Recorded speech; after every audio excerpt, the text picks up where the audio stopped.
A much more common probability distribution is the normal distribution.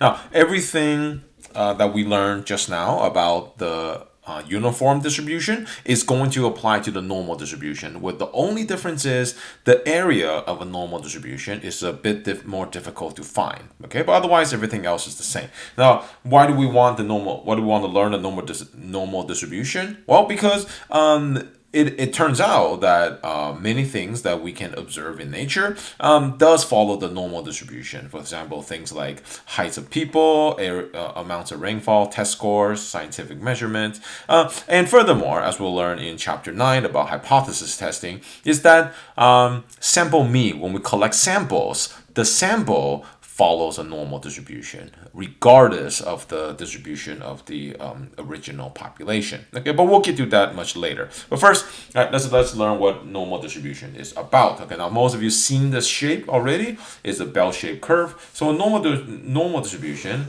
has a bell-shaped curve like this. Right, the height of the bell-shaped curve, f of x, right? That is given by this function. So that is the PDF of the normal distribution.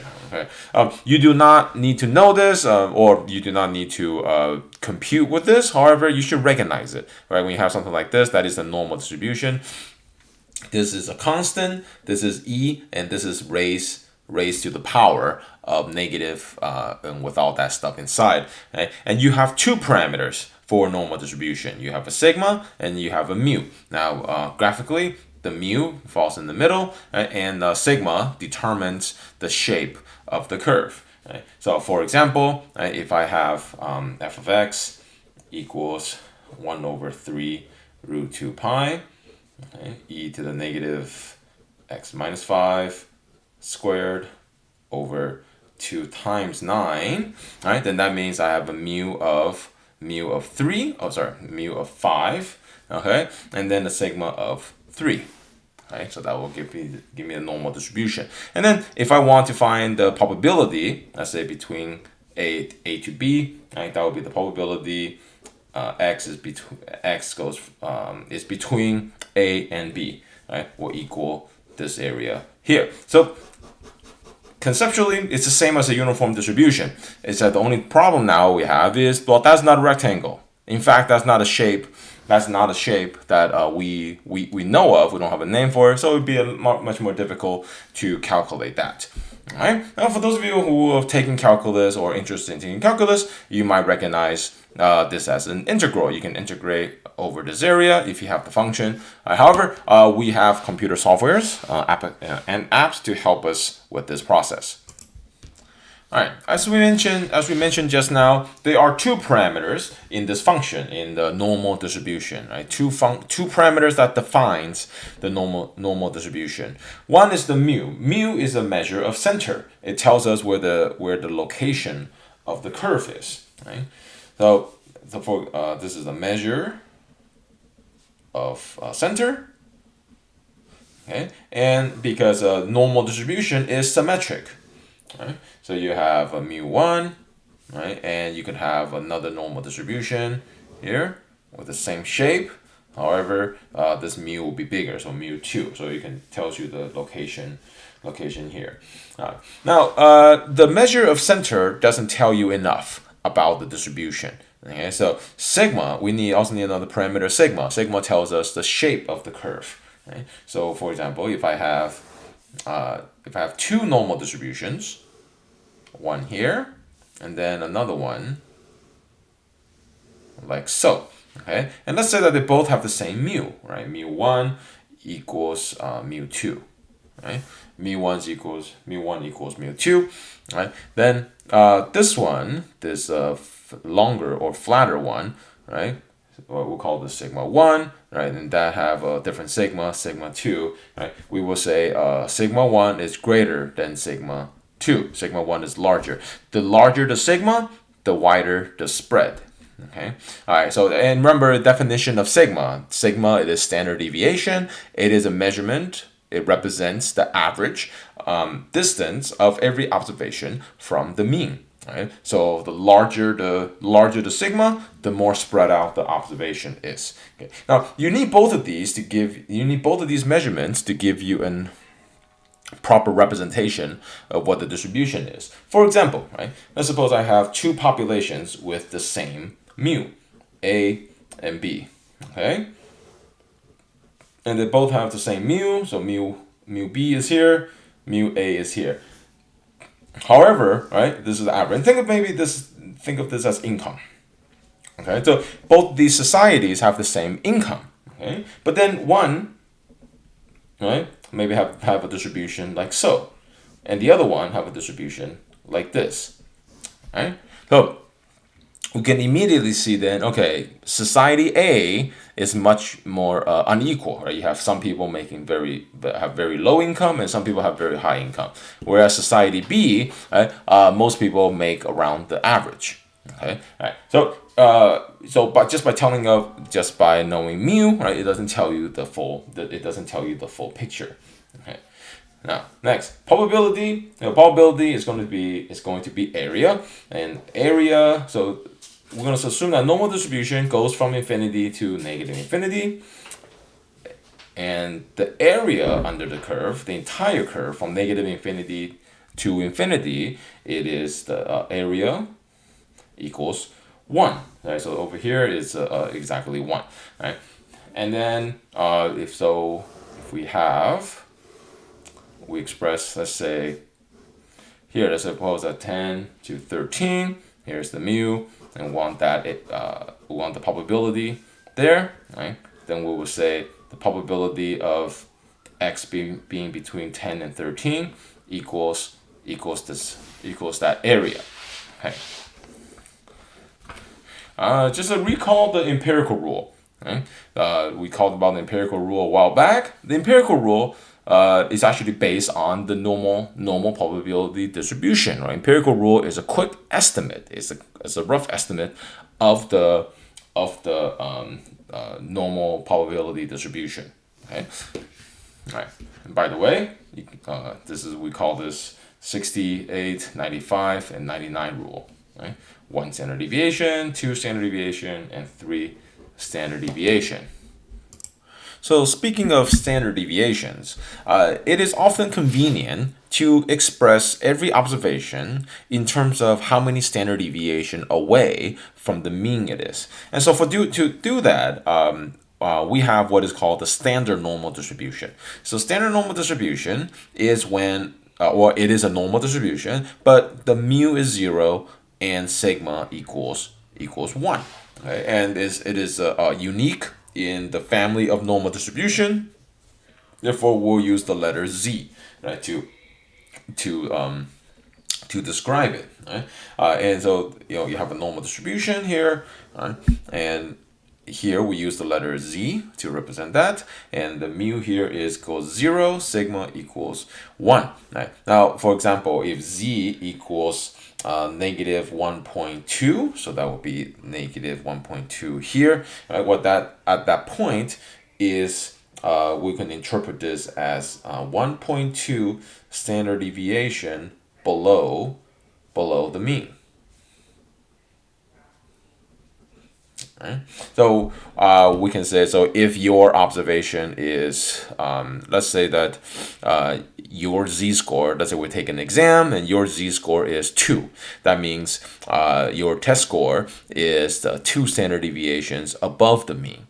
Okay, all right. So first, okay, we'll get to practice more about what z-score is really used for. But for now, let's just see if we can use it to find the probability. Alright, so let's find the probability that z will be between 0 and 0.85. So let's look at the distribution here. Okay, we have a z. Okay, and here is again 0's in the middle, so 0.85 is here. So what we're interested in is what is this area here? Probability of z being between 0 and 0.85. Now there are a couple ways to figure this out. I'm going to show you the old-fashioned way. So the old-fashioned way is to look it up on a table. All right, so if you go to your lecture handout folder, what you will find is you have a PDF file that's titled Statistics Table Z and T, and you will find the Z distribution. Okay, so now we had 0.85. That was our that's what we were looking for, right? And so we can go down to this here. So look at the picture. Right, this tells you, so you look up the Z, and then inside the table it'll tell you the area, the shaded area. So what we want is 0.85. So we look up 0.8 and then go to 5, and what we see here is 0.3023. Okay, so that means this is 0.30223. Okay, all right, let's go ahead and try the next one. We want the probability that Z is, oh sorry, I should put a Z here. Right, probability, we're talking about Z. The probability that Z is greater than negative 0.85. Okay, so what I'm looking for is this area. This area here. This is negative 0.85 will be here because 0 is in the middle, and I'm looking for greater than, excuse me. I'm looking for this area. Okay, I'm looking for this area. All right, not this part over here. Let me go ahead and fix that. Okay, so now how would I go about looking for that? So there's a couple ways. One, I could look at the table. So now the table here, this one, that's not going to be to help me that much. So instead, I'm gonna go up here. Now here, notice that all the Z values are positive only, but the normal distribution is symmetric. Therefore, if I look up 0.85, the positive 0.85, right? And so here, what is that here? Positive 0.85 is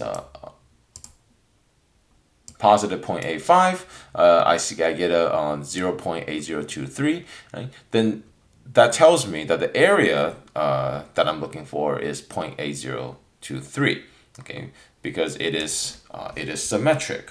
So this will be 0.8023, okay, because if it's symmetric, so positive 0.85 going this way is the same as negative 0.85 going the other way.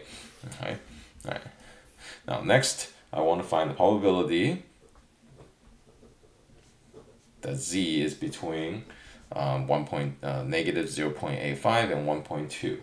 Okay, there are multiple ways to do this, right? So here I'm looking for an area that is somewhere in the middle. Okay, so I have 0 here, here's negative 0.85, and here is 1.2. Okay, and so I want the area in the middle here. Okay, all right. There are multiple ways to do this. One thing I could do is, well, since I already have this top part, right? I have this part here that is everything to the left. Then all I need to do is figure out what is in this tail that I don't want and subtract that. I want the area of that tail, and that is to the right of 1.2. So I can look up the table here and I can look up negative 1.2, right? Because again, we're going to take advantage of the fact that normal distribution is symmetric. Okay, so I look up negative 1.2. Okay, and 1.20. So I'm going to need to look at the end here, and that would be 0. Write that down. 0.1151. Go back to our paper. So this area in the tail here is 0.1151. Right? I have this already, which is 0.8023. So then I can just subtract the tail from that, and that will give me my answer. 0.8023 minus 0.1151. Okay, that'll give me 0.6872. Okay, now I showed you how to use the app, but the table. But you can I would also recommend downloading this app. So if you go to probability, not probability calculator, but probability distribution. right? Distribution, and this is the app that you want to look for. Right? That's the developer's name. Okay, so I already downloaded. Okay, so go ahead and open that up, and here we can find normal distributions. We go to normal distribution, and here, like for example, right? I want to use this to find this one. Okay, so I want area to the right of negative 0.85. So first, I want to make sure my mu is 0. My standard deviation is 1. Okay. My x here is negative 0.85. And then I want greater than, because I want everything to the right. And then that will give me a more exact, that will give me an exact answer. Let's try this one. I want to find the area to the right of this. Okay, so again, I'll do 1.2, and again, I want area to the right, and I'll get that. Right? Let's suppose I want to use this. What if I want to use this app to solve this problem? Okay, I can go there. I'm going to go 0.85, 0.85, okay? But then I want everything to the left. I want the left of this. Okay, so I go to less than. X is less than x.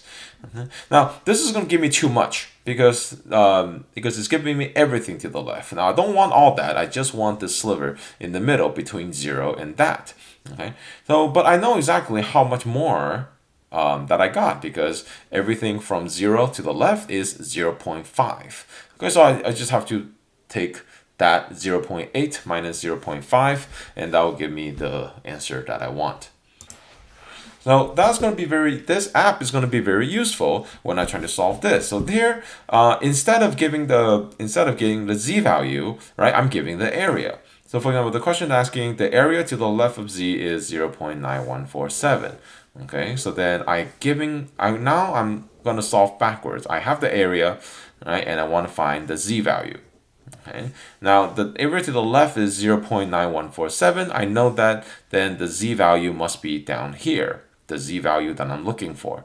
Why? Because this area is bigger than 0.5. So it must be here, and then this is the area that is given me, and this is 0.91447. Okay, all right, so I can find this in several ways. First, I can look at the table. Right? I can look at this table here, and I can look up here 0.9147. I have to look inside the table. So 0.9147. Okay, and that's over here. And now I just have to look up the corresponding z value. So the corresponding z value is 1.3, and go up 1.37. Okay. So that means this is 1.37. My z equals 1.37. I can also use the app to find this. So the app, go to again normal distribution. Okay. Now instead, I'm going to type in the area, which is 0.9147. Okay, and then I want the tail to the left. So voila, so that's going to give me the z value there. Okay, let's try again here. The area between 0 and z is 0.3665. Okay, so that's the z that I'm looking for. All right, so I'm going to use the app for this. So now the app here is going to give me everything to the left. So I don't want that, right? Because I just want this. Right? So I'm going to add 0.5 to that.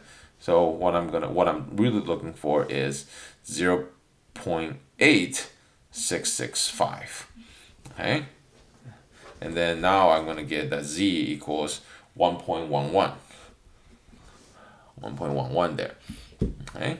So my z equals 1.11. Okay, now that's not the only answer, because there is another z value that has equal area on the other side as well, 3665, and that will be negative 1.11. So there are two z values that satisfy this statement. The area between 0 and z is that. Okay, one more.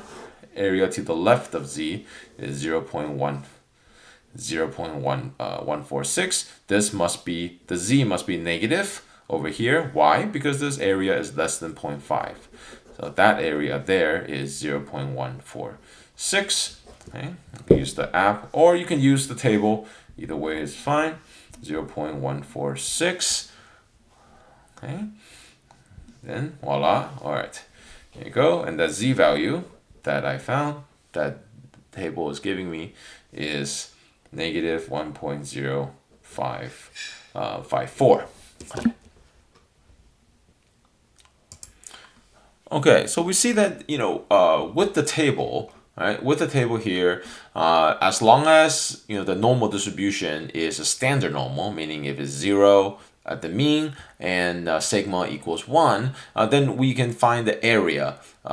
We can find the area and the probability using this table. Now, of course, for most normal distributions, the mean is not 0 and the sigma or the standard deviation is not equal to 1.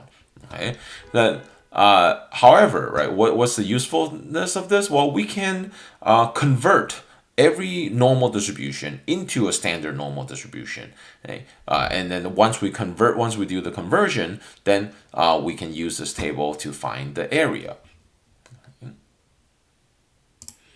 Okay. Now the conversion formula is very simple. Right? Is if you have an observation x, right? So x is the observation. Okay, and mu is the average. Right, sigma is the standard deviation. Then to convert an observation into a z-score, then you just take x minus mu divided by sigma. Okay, all right. So we can call this the corresponding z-score for each observation. All right. Let's do an example. Suppose the distribution of years of education has the following PDF. Okay, so when you see this, you say, oh, okay, education has a normal distribution. And from here, we can figure out what the mu is. Right? Now remember, mu shows up here. Okay, so mu equals 10. That's what we saw here. And then sigma, we can see it here. The sigma is 5. Okay, so the average years of education is 10, and the sigma, the standard deviation of education, is 5. Okay, now suppose we select a random person from the population. Okay, so so here is the distribution. We select the random person. Here is 10. Right? And what's the probability that a person have more than 8 years of education? So 8 is over here. So what we want is this area. Okay, all right, and sigma equals 5. Okay, now so the way for me to figure this out is I need to convert this 8 into its corresponding z value first. So here we go, 8 minus 10 over 5. Okay, and it's over 5. That is negative 2/5 or negative 0.4. Now I can just look up the table and find that area. Negative 0.4. Negative 0.40. That is going to be 0.66. Sorry, negative 0.4. Okay, so if I look up negative 0.40, that gives me this number here, 0.3446. But be careful, that's just the tail. All right, so write that down first, 0.3446. Okay, go back to the sheet. Okay, so to get that, then how do I get that? I can take 1 minus this area, and that will give me everything else. Right? So then that tells me that the probability that x is greater than 8 equals 1 minus 0.3446. Okay, put that in the calculator, and that will give me 0.655. Okay, all right. So if I convert it, then I can use the table. Okay, let's do one more. Okay, what's the probability that this person have a education between 8 and 12? So here's 10. Again, that's 8. Okay, 12. That's the area I'm looking for. Okay, all right. So I know that this is 0.3446 already. So then to find this area, all I need to do is find out what that area is. Now to do that, I can convert 12 into the z-score. So 12 minus 10 over 5. Okay, So that is negative, oh, that's positive 2/5. Oh, that's positive 0.4. Okay, now I can go to the table and look up 0.4 and find the tail. But remember, normal distribution are symmetric. So if it's the same z-score, if there's the same z-score away, then this area must also be 0.3446. So then the probability that x is between 8 and 12, right, must be equal to 1 minus 2 times this. So 1 minus, right, 2 times, let me put a parenthesis there, 0.3446, and that turns out to be 0.31. Okay, all right, let's do one more. What's the probability that this person has less than 7 years of education? Okay, just now go a little bit faster here. 10, and then 7. Okay, so then now I just want that tail. Okay, so I can look up the table. I can convert this to a z-score. So z equals 7 minus 10 over 5. Okay, and that's going to equal to negative 3/5, which equals to negative 0.6. Okay, so I can look that up. I can look that up on the table. But I want to show you how to do this in the calculator. Okay, so I showed you in calculator already, or not in calculator, excuse me, in the app. Okay, let's go back to normal. Go back to a normal distribution. Okay, now I put 0 and 1 here because I was looking at a standard normal. But the app is really convenient because I can skip the converting to the z-score altogether. So if I just put in the actual mu and then the sigma, I'll put in 5, right? Then I'll put in 7. Okay, I don't need to convert to z-score because the calculator or the computer will do it for me. And then voila, there we go. That is 0. That tells me that this is 0.274. Right, 0.274. Okay, look, I can do the same thing here. I have 10, mu is 10, it's 5. I can get that 8, change that to 8, and I want greater than. Voila, 65542. It's actually more accurate than looking at the table. Right? Okay, so now I have here probability x is greater than, less than 7. Right? Less than 7 equals 0.274. Okay, you're free to use the app, or you can use the table to answer these questions however you want. But however, I will still ask you to convert